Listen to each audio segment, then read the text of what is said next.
ओम नमो भगवते वासुदेवाय। प्यारे भक्तों, आप सभी को षष्ठीला एकादशी व मकर संक्रांति की बहुत बहुत बधाइयों। दोनों का महासंयोग बन रहा है। आज के दिन मकर संक्रांति व षष्ठीला एकादशी का सुंदर योग है। भक्तों, आज हम आपको सुनाते हैं धर्म भक्ति और शास्त्रों से जुड़ी सच्ची कहानी। आज मैं बता रही हूँ कि एक दिव्य एकादशी की कथा, जिसका नाम सुनते ही पाप जलकर भस्म हो जाते हैं और जीवन में धन, पुण्य और मोक्ष का मार्ग खुलता है। यह है षष्ठीला एकादशी, जिसे लोग प्रेम से षष्ठीला एकादशी भी कहते हैं। माघ मास की इस पावन एकादशी पर यदि श्रद्धा से 6 प्रकार से तिल का उपयोग किया जाए तो जन्म जन्मांतर के पाप भी भगवान विष्णु की कृपा से जलकर भस्म हो जाते हैं। तो चलिए भक्तों, शुरू करते हैं षष्ठीला एकादशी की चमत्कारी कथा। पूरी कथा अंत तक अवश्य सुनिएगा, क्योंकि अंत में मैं आपको बताऊंगी वह रहस्य जो आपके जीवन की दरिद्रता को दूर कर सकता है। षष्ठीला एकादशी का महत्व। पुरानी कथाओं के अनुसार माघ मास में आने वाली कृष्ण पक्ष की एकादशी को षष्ठीला एकादशी कहते हैं। षष्ठ का अर्थ है 6 और तिला का अर्थ है तिल। इस दिन तिल का प्रयोग 6 तरीके से किया जाता है। नंबर 1, तिल से स्नान। सबसे पहले तो हमें सुबह पवित्र नदी में या गंगा जल डालकर घर पर ही काले तिल मिलाकर स्नान करना चाहिए। दूसरा, तिल का उपटन। हम तिल को पीसकर उसका उपटन बनाकर भी नहा सकते हैं। तिल से हम हवन करेंगे, तिल का दान करेंगे, तिल का सेवन यानी कि तिल को खाएंगे और तिल से दीपक का दान करेंगे। जो भक्त इन 6 रूपों में तिल का प्रयोग करता है, उसके दरिद्रता, रोग, पाप और बाधाएं धीरे धीरे समाप्त होने लगती हैं। इस तरह भगवान की असीम कृपा हम पे बरसती है। हमें पता ही लगता कि कब हमारे रोग और दरिद्रता हमसे दूर, कोसों दूर चली जाती हैं। षष्ठीला एकादशी की पुराणिक कथा। भक्तों, पुराणिक कथा को तिल और गुड़ लेकर ध्यानपूर्वक सुनिएगा। प्राचीन काल की बात है भक्तों। एक नगर में एक अत्यंत धनी लेकिन कंजूस स्त्री रहती थी। उसके पास धन धान्य की कोई कमी नहीं थी, लेकिन वह कभी किसी को दान नहीं देती थी। एक दिन माघ मास की एकादशी आई। उस स्त्री ने व्रत तो रखा, लेकिन न दान किया, न ही पूजा में मन लगाया। भगवान विष्णु उसकी परीक्षा लेने के लिए आए। उन्होंने एक ब्राह्मण का वेश धारण किया और उसके द्वार पर पहुंच गए। ब्राह्मण बोले, माता, माघी एकादशी है, कुछ दान दो। माता, माघी एकादशी है, कुछ दान दो। स्त्री ने अनिच्छा से केवल थोड़े से तिल ब्राह्मण को दे दिए। उसकी कोई इच्छा नहीं थी तिल देने की, फिर भी उठाए और थोड़े से तिल ब्राह्मण को दान कर दिए। भगवान विष्णु तो प्रसन्न हुए, परंतु उस स्त्री के मन की कंजूसी देखकर पूर्ण फल नहीं दिया।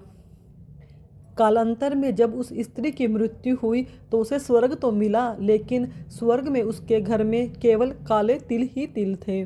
भूख से व्याकुल होकर उसने भगवान विष्णु से प्रार्थना की। तब भगवान विष्णु प्रकट हुए और बोले, तुमने तो व्रत तो किया, न श्रद्धा थी न दान था, इसलिए तुम्हें केवल काले तिल का ही फल मिला है।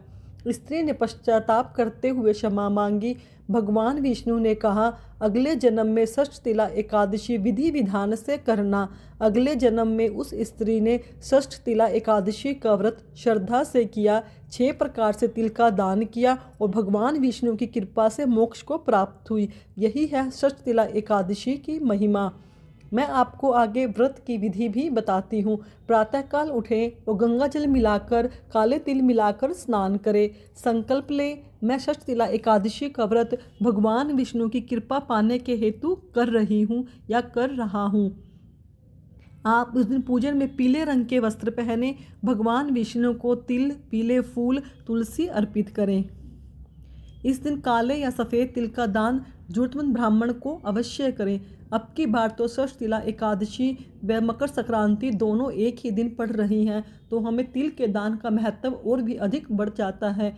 हाँ, अगर संभव हो सके तो एक तांबे की लुटिया में तिल भरकर दक्षिणा रखकर किसी सुयोग्य ब्राह्मण को अवश्य दे। इससे हमें जितने हम तिलों का दान करते हैं उतने वर्ष हमें स्वर्ग में वास मिलता है। इसलिए भक्तों, माघी पूर्णिमा पर तिल का दान बहुत ही आवश्यक है।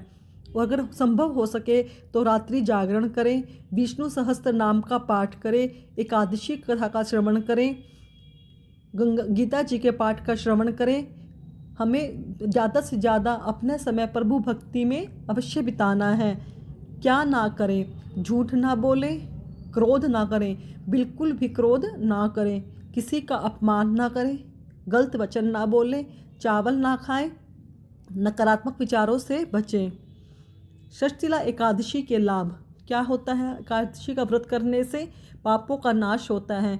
अगर हमसे कोई भूलवश कोई पाप हो जाता है तो एकादशी का व्रत करने से हमें अपने पापों से मुक्ति मिलती है, दरिद्रता दूर होती है, भगवान विष्णु कृपा करते हैं और माँ लक्ष्मी का हमारे घर में वास होता है, जिससे कि हमारे घर की दरिद्रता यानी कि गरीबी दूर हो जाती है, धन धान्य में वृद्धि होती है। षष्ठीला एकादशी का व्रत करने से हमारे घर में धन धान्य की में बहुत वृद्धि होती है, रोगों से मुक्ति होती है। भगवान विष्णु की कृपा से जब हम एकादशी का व्रत करते हैं, भगवान विष्णु के नामों का जप करते हैं, तो उतने ही हमारे घर से रोग कोसों दूर चले जाते हैं, मोक्ष की प्राप्ति होती है।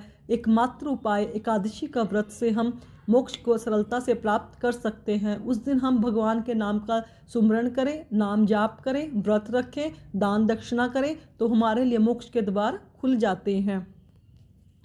प्रिय भक्तों, यह थी षष्ठीला एकादशी केवल एक व्रत नहीं है, बल्कि अहंकार त्यागने और दान सीखने का पर्व है। यदि आपने श्रद्धा से इस व्रत को किया तो समझ लीजिए भगवान विष्णु आपके जीवन की हर कमी को पूर्ण करेंगे। यह कथा है आपके हृदय को स्पर्श करे तो वीडियो को लाइक करें, कमेंट करें और अपने परिवारजनों के साथ अवश्य शेयर करें। धन्यवाद भक्तों। जय श्री विष्णु, जय श्री लक्ष्मी। बोलो लक्ष्मी नारायण भगवान की जय।